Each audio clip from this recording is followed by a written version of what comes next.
Assalamualaikum warahmatullahi wabarakatuh. Nama saya Zulhendra, NIM 1906-0065 dari jurusan Ilmu Ekonomi, Prodi Ekonomi Pembangunan. Video ini merupakan tugas ke-7 dari mata kuliah Sejarah Pemikiran Ekonomi. Dalam materi ini, saya akan menjelaskan tentang pembaruan terhadap Marxisme. Nah, di sini ada 4 poin utama. Poin yang pertama yaitu latar belakang. Nah, di lain pihak, harus diakui bahwa tidak semua tulisan dari Marx itu berdasarkan argumen yang kokoh gitu. Nah, untuk kelemahan-kelemahan tersebut, oleh para pengikutnya, ajaran dari Marx ini banyak dimodifikasi atau diperbarui gitu. Nah, pada kuarter pertama abad ke-20, pemikiran-pemikiran Marx dan Engels itu dimodifikasi oleh Lenin. Nah, Marx meramal kapitalisme ini jatuh dan digantikan oleh sosialisme di negara kapitalis yang paling maju.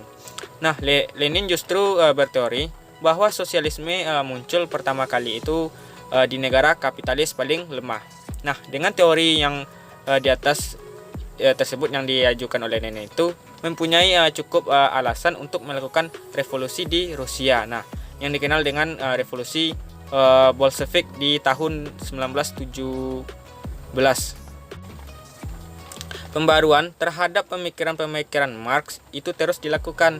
Pada tahun 30-an, Leng dan Lerner itu mengembangkan teori sosialisme pasar yang didasarkan pada manajemen industri yang terdesentralisasi dan penggunaan penetapan harga yang diterapkan secara trial dan error oleh suatu badan perencana gitu. Nah, pada tahun 50-an sampai 70-an, model sosialisme pasar Leng dan Lerner ini dikembangkan lagi menjadi sosialisme yang dikelola kaum pekerja. Pada periode 50 hingga 70-an ini itu di negara-negara sosialis Eropa berkembanglah sebuah aliran sosialis yang dikenal dengan aliran kiri baru gitu atau New Left. Nah, akan tetapi mereka melihat bahwa tugas untuk melakukan transformasi ini tidak bisa diserahkan kepada kelas pekerja. Namun karena itu kurang bisa diandalkan. Namun sebagai gantinya dilakukan oleh kaum terpelajar dan intelektual. Nah, dari aliran kiri baru inilah berkembang komunisme Eropa yang lebih keras dari sosialisme Eropa selama ini gitu. Nah, pada tahun 80-an keyakinan kaum ortodoks baru Soviet bahwa negara-negara kapitalis dengan sendirinya akan hancur gitu. Nah, kenyataannya menunjukkan justru negara-negara komunislah yang banyak ditimpa masalah, sedangkan negara kapitalis justru makin berkembang. Kemudian tahun 90-an datanglah masa di mana kehancuran bagi negara komunisme itu. Nah, pada tahun 90-an inilah satu persatu negara-negara komunis bertumbangan. Kemudian kita masuk ke poin yang kedua yaitu tentang Leninisme. Nah, Vladimir Ilyich Lenin ini adalah seorang bapak revolusi Rusia.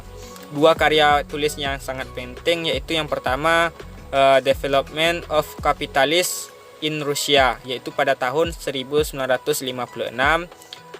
dan yang kedua yaitu Imperialisme The High Stake of Capitalism yaitu pada tahun 1933. Nah, daripada menunggu kejatuhan kapitalis, Lenin berprinsip mendirikan negara komunis pertama di Rusia. Maksud ini tercapai melalui revolusi Bolshevik pada tahun 1917.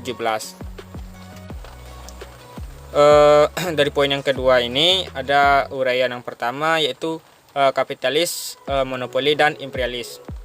Nah, menurut Lenin, kapitalis pada tahap akhir akan mengarah ke monopoli. Negara kapitalis monopoli akan didominasi oleh perusahaan-perusahaan besar atau raksasa, kartel dan monopoli itu sebagian besar beroperasi atas basis internasional. Kemudian Lenin menguraikan beberapa karakteristik kapitalis monopoli ini.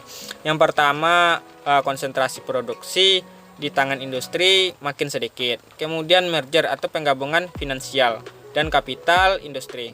Sewaktu-waktu bank dan lembaga finansial makin menguasai kontrol atas alokasi sumber modal. Kemudian yang ketiga, bangkitnya ekspor kapital dan bukan komoditas. sebagai bentuk utama pertukaran internasional. Kemudian yang keempat, pembagian dunia ke dalam lingkungan ekonomi kapitalis monopoli. Yang kelima, pembagian lebih lanjut atau subdivisi dunia ke dalam lingkungan politik yang dipengaruhi oleh pemerintahan negara-negara kapitalis mapan. Uraian yang kedua itu teori pembangunan yang tak imbang. Nah, teori pembangunan tak imbang ini adalah batu loncatan analisis Lenin tentang lokus atau tempat kejadian revolusi proletariat. Nah, Lenin meluncurkan revolusi Bolshevik tahun 1917 ini di Rusia dan berhasil mendirikan negara sosialis atau komunis pertama di dunia. Lenin juga pendiri partai komunis pertama di dunia, yaitu Partai Bolshevik atau Partai Komunis Rusia. Di bawah Lenin, Rusia kemudian menjadi Uni Soviet, adalah negara pertama yang melakukan pembangunan melalui perencanaan terpusat. Selanjutnya kita masuk ke poin yang ketiga, yaitu revisionisme. Nah, pemikiran-pemikiran sosialis sesudah Marx dan Engels itu berfokus pada dua tema. Yang pertama tentang kemungkinan alokasi sumber daya yang efisien dalam suatu perekonomian sosialis pasar. Yang kedua, kemungkinan perubahan kapitalis menjadi sosialis itu tanpa melalui revolusi kekerasan. Tujuan revisionis ini adalah untuk merevisi pemikiran Marx dan Engels yang meramal kejatuhan kapitalis melalui revolusi yang diluncurkan kaum proletar. Kemudian kita masuk ke poin yang terakhir, yaitu aliran kiri baru atau the New Left.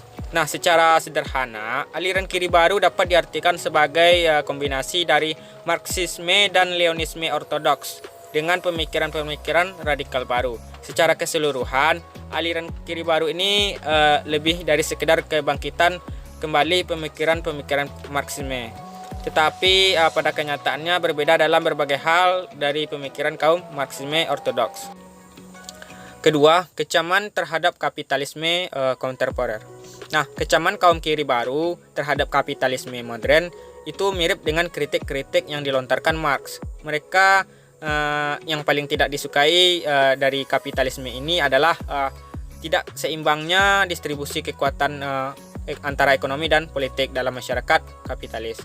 Cukup jelas bahwa pemikiran kaum kiri baru tentang imperialisme searah dengan pemikiran Leninisme, bahwa kesejahteraan negara kaya itu tergantung eksploitasi terhadap negara terbelakang. Nah, perbedaan kedua aliran itu ialah kalau kaum kiri baru itu percaya bahwa imperialisme dilakukan oleh perusahaan-perusahaan multinasional, sedangkan kaum Leninisme percaya dilakukan oleh negara. Terakhir, yang ketiga, yaitu alienasi dan kualitas hidup. Nah, kaum buruh di negara kapitalis maju itu lebih makmur, tetapi kaum kiri baru percaya bahwa para buruh itu tetap teralienasi dari pekerjaan mereka, karena para buruh dipisahkan dari kontrol atas pekerjaan mereka. Kemudian para buruh diisolasikan dari pengambilan keputusan gitu. Hanya itu yang dapat saya sampaikan dan saya jelaskan. Jika ada kesalahan dan janggal, saya mohon maaf. Saya akhiri dengan mengucapkan wabillahi taufiq wal hidayah. Wassalamualaikum warahmatullahi wabarakatuh.